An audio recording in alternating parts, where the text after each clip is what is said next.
contract required. Plus, ask her to get a $500 prepaid card for the qualifying gig bundle. Closed captioning for News 12 is brought to you by Kenneth Nugent. From the station that's on your side, this is News 12 at 6 o'clock. The FBI raids 3 churches, 2 in Georgia and now 1 in Texas. And a letter to the VA and the FBI shed some light on the organization at the center of all this. Plus, 2 young boys and their sister drowned in Clarksville Lake. Family says there are no words to truly describe the loss. They were our world. They mean everything to us. Hear from their cousin who says it was impossible not to love the boys. But first up, the decision gripping the nation right now, the U.S. Supreme Court overturning the landmark decision in Roe v. Wade. In response, people are pouring into the streets, both to protest and to applaud that decision. We're taking a live look now from our nation's capital. We are also taking a look at South Carolina and New York. We've been following these rallies all day, and if you take a look here in these split screens, you can see there are just hundreds of people all over the country who are speaking up and speaking out, and those protests are still going strong tonight. Emotions running high, as you can imagine, on both sides of the aisle. Too often the case. The poor women are going to be hit the hardest. Do I agree with abortion? No, I don't. But it's not for me to say that you, a woman, or anyone should do something just because I think it's the right thing to do. The voiceless will finally have a voice.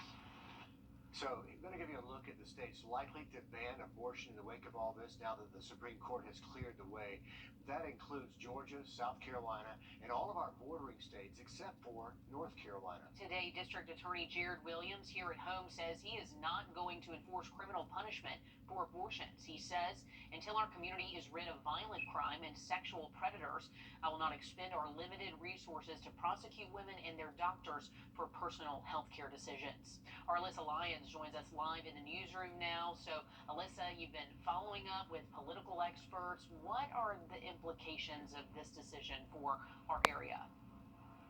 Yeah, that landmark ruling ultimately placing the decision in the state's hands when it comes to regulating abortion. That decision has a wide range of effects impacting people nationwide, and it could make ripples here at home before the day is out. The Supreme Court has spoken, and they've decided it's up to states to decide if they want to ban it completely, if they want to have a 6-week ban, if they want to have exceptions for rape, incest, health of the mother. They get to completely decide what that looks like. That the U.S. Constitution does not, in fact, provide for this right. In 2019, Governor Kent signed the heartbeat bill. That law bans abortions at the first sign of a fetal heartbeat, which can be detected as early as 6 weeks before many women even know they're pregnant. It was law, then it was appealed, and the 11th Circuit Court decided to wait for the Supreme Court to weigh in. And now it's reality. In the state of Georgia in particular, the 6-week ban will go into effect pretty much immediately because there had been previously an injunction preventing it from going into effect. It will likely be the case that in the next legislative session, they will probably try to ban abortion entirely and not even allow for the 6 weeks that they currently have. Roe v. Wade held that due process under the 14th Amendment of the U.S. Constitution. It provides a fundamental right to privacy. Other cases that use that same precedent could find themselves on the chopping block too. Birth control, same-sex marriage, sodomy laws, those are all going to be back on the table. Another issue that has to do with the right to privacy in the past has been interracial marriage. So that's another one. There's a number of court cases that relied on that right to privacy from that birth control case in the 1960s. So it's not just abortion, it's a number of other cases that are likely to possibly be overturned in the A future. monumental ruling with a cost for both sides. It's a big win for pro-life activists, for conservatives who identify as pro-life. It's a big opportunity for them to see something that they've worked towards for about 50 years. If you are pro-choice, or if you are an individual who believes that abortion should be legal, at least under some circumstances, then this is going to take a very long time because even if Congress does pass a law, that could be challenged. The Supreme Court could decide that that's not constitutional. Now, just across the river in South Carolina, their 6-week abortion ban is currently blocked by courts. But Governor Henry McMaster released in a statement today that they will move forward in filing motions so that the Fetal Heartbeat Act will go into effect by the end of the day. All right, thanks for that, Alyssa. Beginning next Friday, South Carolina lawmakers can be called back to Columbia for a special session to change the state's abortion law in response to today's ruling. Members in both chambers say this session likely won't happen until late summer or even the fall. But now there's a newly formed committee made up of 8 House Republicans and 4 Democrats. They're in charge of taking public testimony and writing up details for this bill, which would prohibit abortions in the state of South Carolina. I think we have a very conservative state. I think we have a very conservative legislature, and I think it'll be a conservative law that'll be passed. I will appeal to my moderate Republican colleagues to think about that when casting votes that are going to really take us back 50 plus years. Earlier today, the Attorney General filed an emergency motion to allow the state to now enforce the fetal heartbeat law. Much more news ahead. Give you a live look outside now. Forecast those rain chances and where those temperatures are going to be going coming up in about 10 minutes. A family in McDuffie County heartbroken after 2 little boys and their older sister drowned in Clarksville Lake yesterday. The Lincoln County coroner telling us those siblings are 3-year-old Sawyer, 4-year-old Mason, 22-year-old Raven Powell. They died sometime after 5 o'clock yesterday afternoon. Claire Allen live now from the Amity Recreation Center where all of this happened. And Claire, you talked to the cousin of those siblings. What did she have to say? The family had a lot to say, but new information from the DNR revealed that bystanders recovered the bodies of the 2 boys. DNR also used sonar equipment to locate their sister just before 11 p.m. Thursday night. Family members say they never expected this spot is where they would spend their final moments. They were our world. They mean everything to us. A grief-stricken family is left wondering what happened to siblings Raven, Mason, and Sawyer Powell. There's no words to describe it other than horrible. It's crazy how it happened within a blink of an eye. The 2 boys were swimming with their older sister in a beach area at the Amity Recreational Area. After 5 Thursday evening, their bodies were found in the water. It makes me never even want to come back to the lake again. Family members say the boys were adventurous and loved playing in the water. Hannah says a Snapchat video from earlier in the afternoon briefly showed the boys in life jackets, which is why they have so many questions about how this happened. Both boys were the happiest ever. You never seen them without a smile on their face unless they were hungry. A family left waiting for answers, broken hearts, and loving memories. I have this video of me just laying there on the couch with both boys. At the end of the video, both of them grabbed me by my face and kissed me. And Sawyer, he had just learned how to say I love you. And I feel like they're at peace now.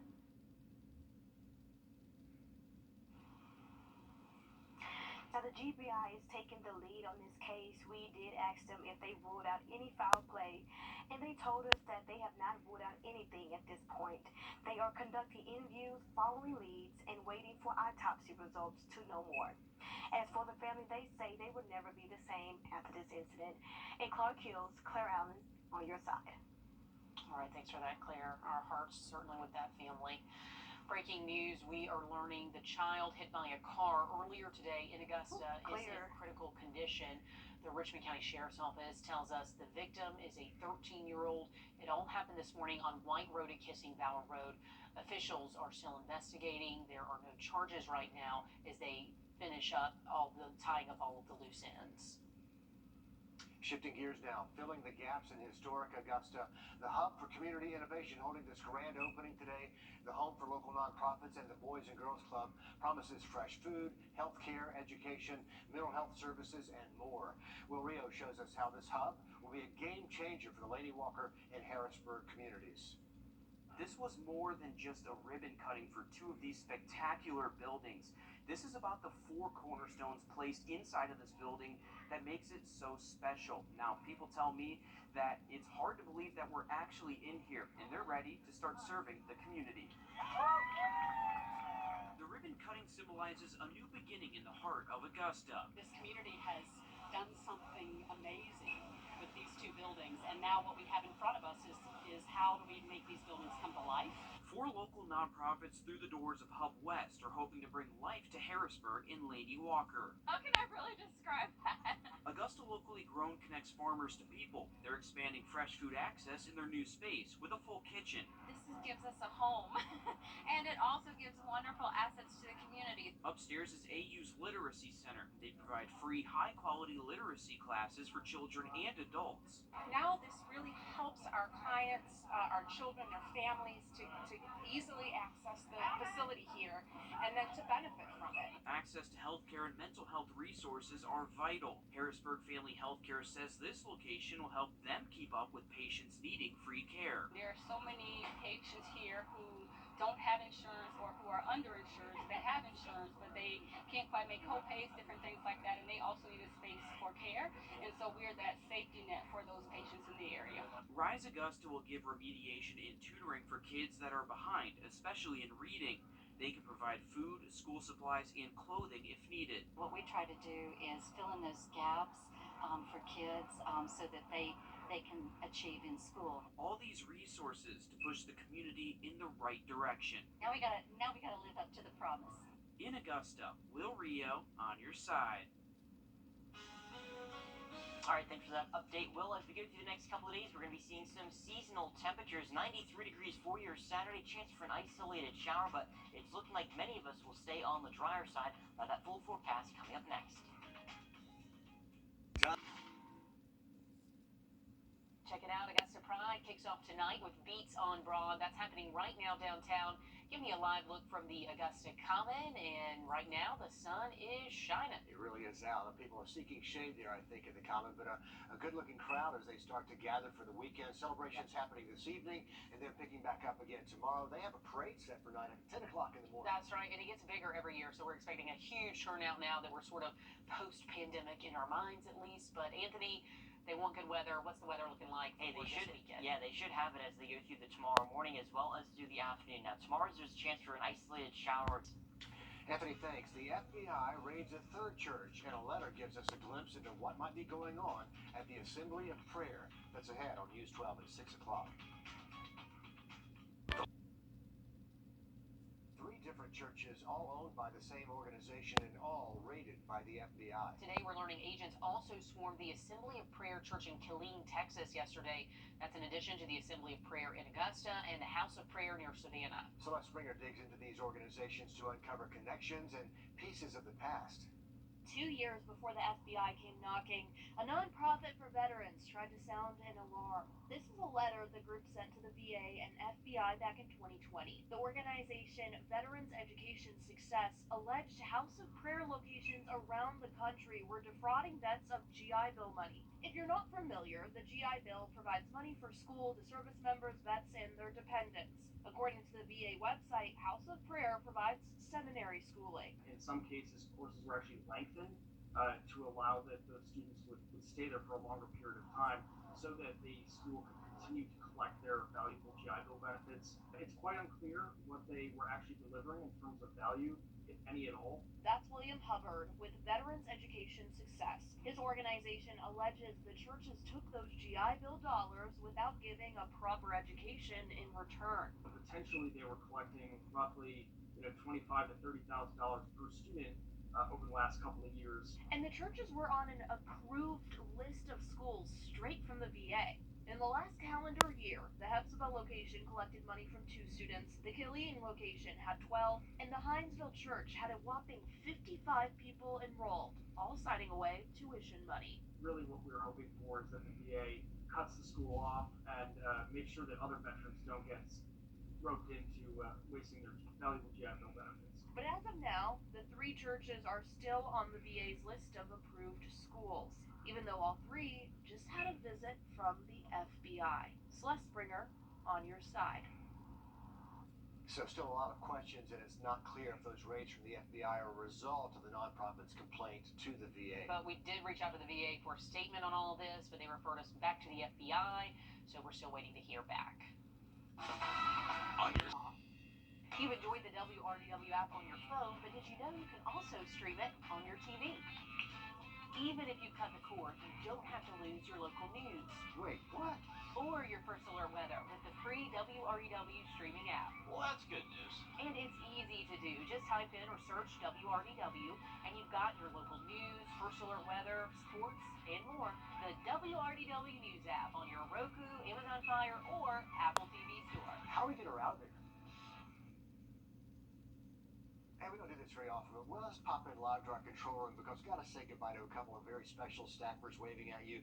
Sadie Maddock there on the left, our producer. Celeste Springer, of course, our reporter on the right. Both moving on, one heading north, one heading south. That's right, and we will certainly miss them. They've been with us for a couple of years. They made the journey from our old building that was duct taped together to the Taj Mahal over here on Riverwatch Parkway, but they have been huge assets both behind the scenes and in front of the camera, so we wish them all the best. Yes, we started during a global pandemic. Yeah, and right. Just made it work. Anthony, we know him well, the old weekend crew. Two of the best right there. So, right? like Laura said, survived George Avenue, made it here to Paradise, and still they want to leave us. I know. What's up with that? But we will certainly keep up with them on their journeys and wish them the best. The family expands. Absolutely. Best of luck to Sadie and Celeste as they move on to their new positions there.